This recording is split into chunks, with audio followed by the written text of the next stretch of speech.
ஹாய்ங்க. இப்போ 2, 3 நாளாக நல்லா வெயில் அடிச்சிட்டு இருந்ததுனால பருப்பெல்லாம் ஒன்றா எடுத்து காய வச்சிடலாம் அப்படின்னு சொல்லிட்டு காலையில் அதுதான் ஃபஸ்ட்டு வேலையாக பண்ணியிருந்தேன். அதை வச்சுட்டு அப்படியே ரெஃப்ரெஷ் ஆகிட்டு வந்தாச்சு குளிச்சுட்டு.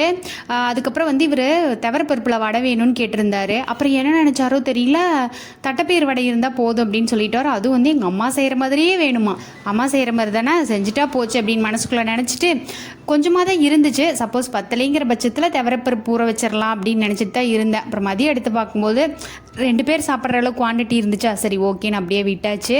அப்புறம் எப்பயும் செய்கிற மாதிரி தாங்க, வரமிளகா சீரகம் அதை போட்டு அரைச்சிட்டேன், உப்பெல்லாம் போட்டு. அதுக்கப்புறம் வெங்காயம் கொத்தமல்லி தழை போட்டு அப்படியே வடை மாதிரி தட்டி போடுறது தான். மறந்துட்டு நான் தண்ணி வேறு ஆட் பண்ணிட்டேங்க. ஐயோ இப்படியே போட்டு அரைச்சோம்னா போண்டா தான் சுட முடியும், வடை சுட முடியாதுன்னு சொல்லிட்டு அதுக்கப்புறம் தண்ணியை அந்த பக்கம் இருத்துட்டு அதுக்கப்புறம் போட்டு எடுத்திருந்தேன்.